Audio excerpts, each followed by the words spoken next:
Film शुरू होती है फिलीपीन से। हम देखते हैं कि पूरे शहर में ज़ॉम्बी वायरस फैला हुआ है। हर कोई इसकी लपेट में आ गया है।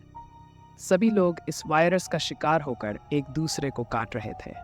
पर इसी शहर में रहने वाला एक आदमी जिसका नाम फ्रांसिस था, वो और उसकी फैमिली खुशकिस्मती से अभी तक इस वायरस से बचे हुए थे। फ्रांसिस की फैमिली में उसकी वाइफ और 2 बेटे थे, जिनके साथ वो अपने गांव वाले घर में जा रहा था, क्योंकि उनकी सोच थी कि ज़ॉम्बी वायरस सिर्फ शहर में ही फैला होगा, गांव अभी तक बचा हुआ होगा। तो इस उम्मीद के साथ वो वहां जा रहे थे ताकि हम वहां महफूज रह सके और ज़ॉम्बी होने से बच जाएंगे। अब गांव में फ्रांसिस की मॉम डैड भी रहा करती थी। जैसे ही लोग अपने घर में आए, फ्रांसिस अपने डैड के रूम में जाता है। ये देखकर उसके होश उड़ जाते हैं कि उसके डैड ने गन से खुद को शूट करके अपनी जान ले ली, क्योंकि वो खुद भी एक ज़ॉम्बी बन गए थे। तो उन्होंने सोचा, इन खतरों का ज़ॉम्बी जैसा बनने से तो अच्छा मैं अपनी जान ही ले लूं। मगर फ्रांसिस को दुख होता है उनकी मौत से। उसे बुरा भी लग रहा था, मैं क्या सोचकर यहाँ आया था और क्या हो गया। अब वो अपने डैड की गन अपने पास रख लेता है, क्योंकि इस तरह के हालात में हथियार अपने पास रखना चाहिए। फिर वो कमरे से बाहर आता है, पर यह देखकर उसकी होश उड़ जाते हैं कि उसकी मॉम खून में लथपथ वहाँ खड़ी है। उनका जिस्म कटा पटा है, क्योंकि वो भी ज़ॉम्बी बन गई है, जो रेंगते हुए फ्रांसिस की तरफ ही बढ़ रही होती है ताकि उसे भी काटकर ज़ॉम्बी बना सकें। उन्हें देखकर भी फ्रांसिस को बुरा लगा। अब वो ऐसा करना तो नहीं चाहता था, लेकिन ये करना उसकी मजबूरी थी। वो घर से निकलता है और दिल पर पत्थर रख के अपनी माँ को शूट करके मार डालता है, जिसके बाद वो अपने मॉम डैड की लाशों को गाड़ देता है ताकि उनकी आत्मा को सुकून मिल सके। फिर वो अपनी फैमिली को समझाता है कि देखो, हमें यहीं रहना होगा क्योंकि बाहर बहुत खतरा है। हमें यहाँ कोई मसला भी नहीं होगा, क्योंकि यहाँ खेत हैं तो खाने के लिए अनाज मिल जाएगा, पंप भी लगा हुआ है जिससे पानी मिल जाएगा पीने के लिए, तो कोई मसला ही नहीं होगा। जिसके लिए वो लोग भी मान जाते हैं। यहाँ हम नोटिस कर पाते हैं कि फ्रांसिस और उसकी वाइफ आयर्स एक दूसरे से नाराज हैं। ऐसा लग रहा है जैसे उनका कोई झगड़ा हुआ हो और वो बात भी नहीं कर रहे थे, ना खुश हैं। अब वो लोग स्टोर रूम में जाने का फैसला करते हैं ताकि वहाँ से ज़रूरत का सामान ले सकें। पर वहाँ आकर वो देखते हैं कि यहाँ तो केयर टेकर की लाश लटकी हुई है। दरअसल उसने खुद को ज़ॉम्बी से बचाने के लिए फांसी पर लटका दिया। अब वहाँ कुछ मुर्गियाँ भी थीं जो पिंजरे में बंद थीं। फ्रांसिस अपने बड़े बेटे को कहता है, केयर टेकर की जेब से चाबियाँ निकालो और मुर्गियों को आज़ाद करके यहाँ मेरे पास लेकर आओ। अब उसका बड़ा बेटा बहुत डरा हुआ था, तो फ्रांसिस कहता है, अरे ये टाइम डरने का नहीं है, बल्कि यूं समझो कि ये तुम्हारी ट्रेनिंग की है। एक तरह से कि अगर कभी कोई ज़ॉम्बी तुम्हारे सामने आ जाए तो तुम उसे ना डरते हुए खुद को बचाने की कोशिश करो। ये सुनकर धीरे धीरे वो आगे बढ़ा, केयर टेकर की जेब से चाबियां लेने की कोशिश करता है। मगर वो इतना घबराया हुआ था कि लाश उसके ऊपर गिर जाती है और वो उसे लेकर नीचे गिर गया। अब इससे तो उसकी सांस अटक जाती है। उसके ऊपर खून लगा हुआ था, इसलिए वो पंप के पास जाकर खून साफ करता है। ये देखकर आयुष को गुस्सा आ गया। अपने बड़े बेटे के जाने के बाद वो फ्रांसिस को कहती है, ये सब कुछ तुम अभी से उसे क्यों सिखा रहे हो? बच्चा है अभी। वो इस पर फ्रांसिस चिढ़कर कहता है, क्या बच्चा है भाई, ये सब बातें सोचने का टाइम नहीं है। अगर जिंदा रहना है तो ये सब तो सीखना पड़ेगा।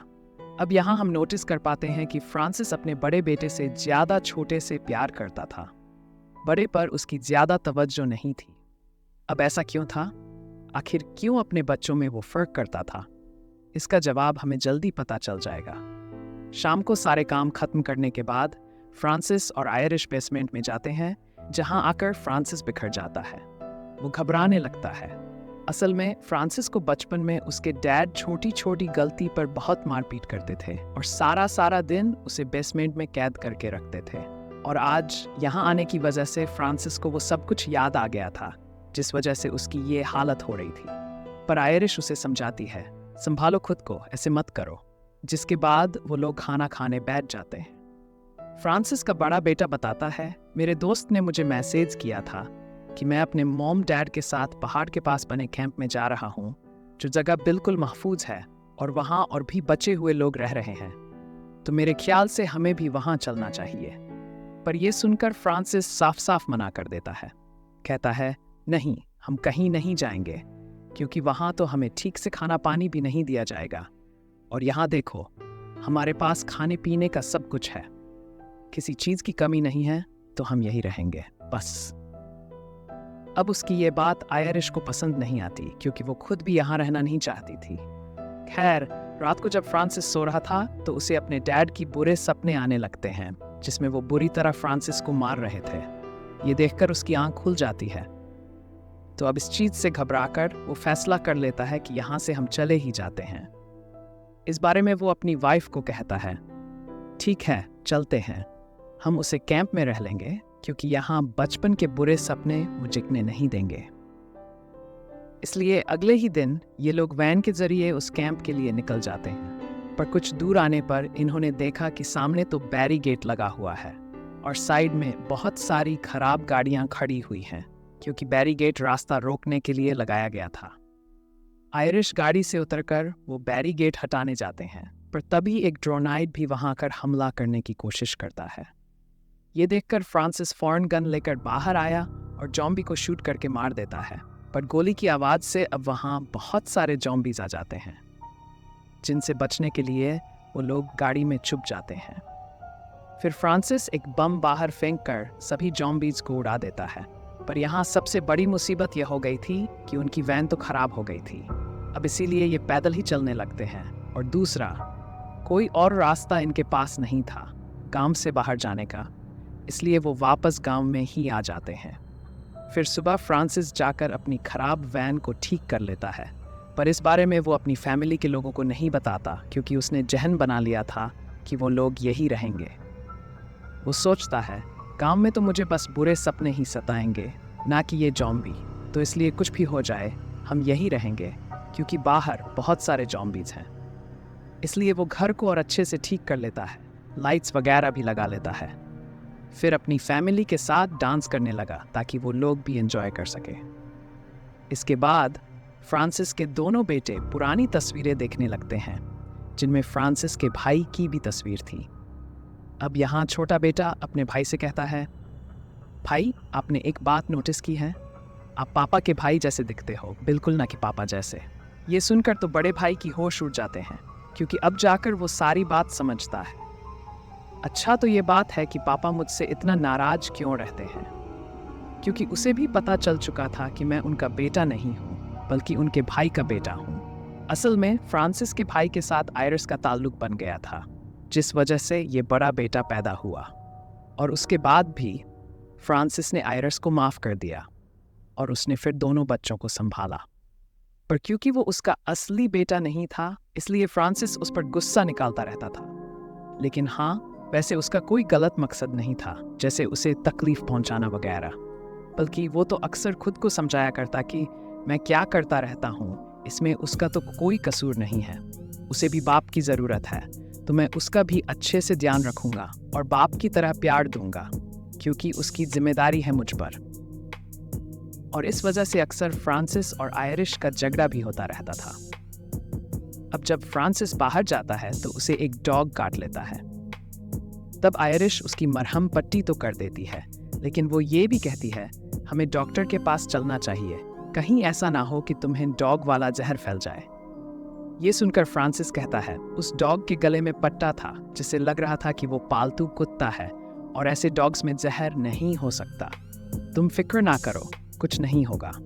इसके बाद फ्रांसिस का बड़ा बेटा उसे कहता है, पापा, मैं भी अपनी फैमिली के लिए कुछ करना चाहता हूँ, ताकि ज़रूरत पड़ने पर मैं काम आ सकूँ।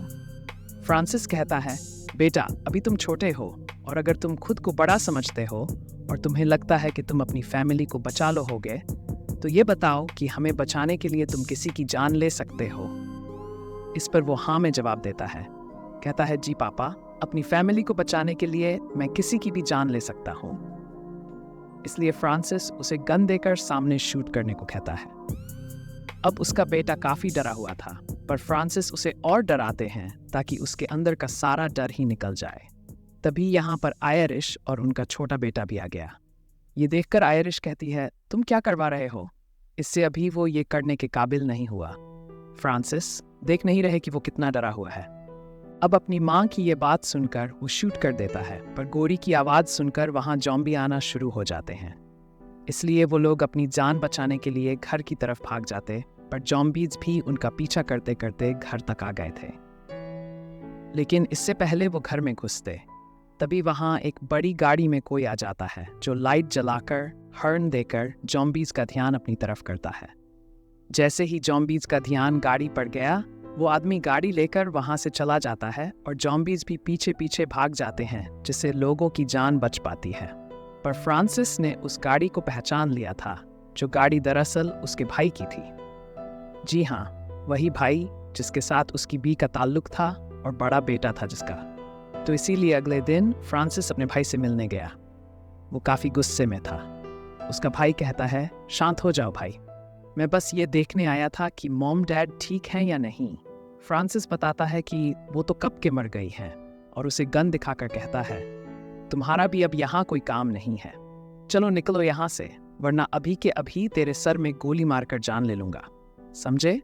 तो वो कहता है, अरे अरे भाई, मैं यहाँ पर रहने नहीं आया हूँ, ठीक है ना? जो कहकर वो उसे एक नक्शा देते हुए कहता है, सुना है पहाड़ के पास एक कैंप है, ये वहीं जाने का नक्शा है। अगर जाना हुआ तो चले जाना, वहां मैं भी वहीं जा रहा हूं, तुम्हारी जान बच जाएगी। इतना कहकर वो गाड़ी में बैठकर वहां से निकल जाता है उस कैंप में जाने के लिए। पर फ्रांसिस अपने भाई की मदद लेना नहीं चाहता था, इसलिए वो नक्शे को जलाने लगता है। पर अचानक वो रुक गया, सोचता है क्या पता ये नक्शा मुसीबत में काम आ जाए। जो सोचकर वो नक्शा अपने पास रख लेता है। वापस घर आने पर वो खिड़कियों पर लकड़ियां लगा देता है ताकि जॉम्बीज लकड़ियों की वजह से अंदर ना आ सके। अब उनका छोटा बेटा खेलते हुए बेसमेंट में जाता है, जहां उसे खिड़की से बाहर एक बूढ़ा जॉम्बी दिखाई देता है, जिससे बच्चे की हालत खराब हो जाती है। तभी उसे आकर आयरिश संभालती है और कहती है, बेटा, ये बूढ़ा और कमजोर जॉम्बी है, इससे हमें डरने की कोई जरूरत नहीं है। अब उनकी ये बातें फ्रांसिस ने सुन ली थीं, इसलिए वो उस जॉम्बी के पास जाकर उसका सर ही जिस्म से अलग कर देता है। अब जब फ्रांसिस नहाने के लिए जाने वाला होता है, तो तभी यहाँ पर उसका बड़ा बेटा आ गया, जो वहाँ पर नक्शे को देख लेता है। लेकिन इससे पहले कुछ कर पाता, फ्रांसिस उसे डांट कर वहाँ से भगा देता है। अब यहाँ फ्रांसिस की बातों से हम अंदाज़ा लगा सकते हैं जैसे उसका जहन और तवाजु खराब होता जा रहा है। अब जब रात को सब खाना खा रहे थे, तो बड़ा बेटा अपनी माँ को बता देता है कि डैड के पास एक नक्शा है। ये सुनकर आयरिश इस बारे में फ्रांसिस से पूछती है, क्या ये बात सच है? तुम्हारे पास नक्शा या कोई ऐसी चीज़ है? जिस पर वो साफ साफ मना कर देता है, नहीं तो मेरे पास तो ऐसी कोई चीज़ नहीं है, ज़रूर इसे कोई गलतफहमी हुई होगी। फिर वो यहाँ अपने बच्चों को भी बता देता है, जानते हो तुम्हारी माँ यहाँ से क्यों जाना चाहती है? क्योंकि ये मेरे भाई के पास जाना चाहती है, जिसके साथ इसका चक्कर था। ये तो कुछ महीने पहले तुम दोनों को छोड़ के चली जाती है, वायरस की वजह से नहीं जा पाई। ये सुनकर दोनों बच्चे बिल्कुल हैरान आयरिश से पूछते हैं, मॉम, क्या ये बात सच है? आयरिश कहती है, हाँ, मैं जाना चाहती थी उसके पास। इस पर फ्रांसिस वो नक्शा निकाल कर दिखाता है और सबके सामने जलाते हुए कहता है, कोई कहीं नहीं जाएगा, सब यही रहेंगे, क्योंकि ये मेरा आखिरी फैसला है। अब हालांकि आयरिश उसे ऐसा करने से रोकती भी है, लेकिन वो नहीं रुकता, पूरा नक्शा जला ही डालता है। फिर तो वो लकड़ियों से मेन दरवाज़ा भी बंद कर देता है ताकि कोई बाहर ही ना जा पाए। वो ये बहाना लगाता है कि बाहर जॉम्बी घूम रहा है, तो इसीलिए दरवाज़ा बंद करना ही ठीक रहेगा ताकि वो अंदर ना घुस जाए।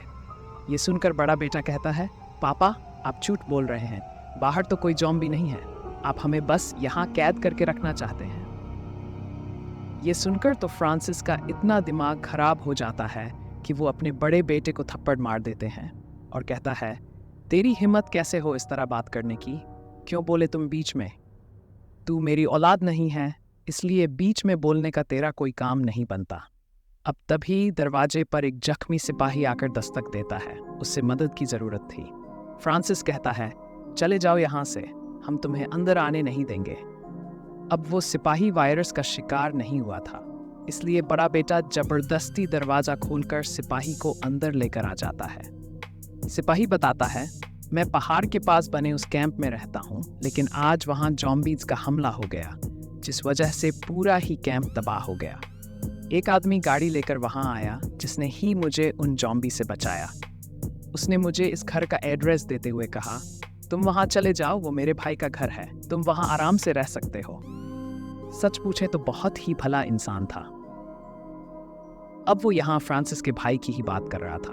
फिर कहता है, अब ना जाने वो जिंदा भी होगा या नहीं, क्योंकि मैं तो बचकर निकल गया था, लेकिन उसे जॉम्बीज ने चारों तरफ से घेर लिया था। ये सुनकर आयरिस भी काफी दुखी हो जाती है, ये सोचकर कि ओ वो भी नहीं रहा, मगर वो सिपाही को इस घर में रहने की इजाजत दे देती है। फ्रांसिस कहता है, तुम यहाँ रह तो सकते हो, लेकिन बेसमेंट में रहोगे ताकि तुम मेरी फैमिली से दूर रहो। इसके लिए वो मान भी जाते हैं। अब रात को उनका बड़ा बेटा आरिस के पास जाता है और रोते हुए कहता है, मॉम, मैं जानता हूँ कि मैं फ्रांसिस का असली बेटा नहीं, इसलिए तो मुझसे प्यार नहीं करते, मगर मैं तो फ्रांसिस और सबसे प्यार करता हूँ, ना अपनी फैमिली समझता हूँ। अब मुझे लगता है कि यहाँ से बाहर भी कोई ऐसी जगह ज़रूर हो जो महफूज है, जहाँ हम आराम से रह सकते हैं। तो प्लीज़ माँ, मुझे बाहर जाने की इजाज़त दे दीजिए ताकि मैं अपनी फैमिली को सेफ रख सकूँ, कुछ कर सकूँ, मतलब आप लोगों के लिए। लेकिन आरिस इसके लिए तैयार नहीं होती, पर जब वो बार बार जिद करता है तो आरिस क्या ही कर सकती थी। वो मान गई, तो वो घर से भाग जाता है। अब अगली सुबह जब फ्रांसिस घर में बड़े बेटे को नहीं पाता तो वो हर जगह उसे ढूंढने लगता है, ना जाने कहाँ गया वो। लेकिन जब वो दरवाजे को खुला हुआ पाता है तो समझ गया कि वो भाग चुका है।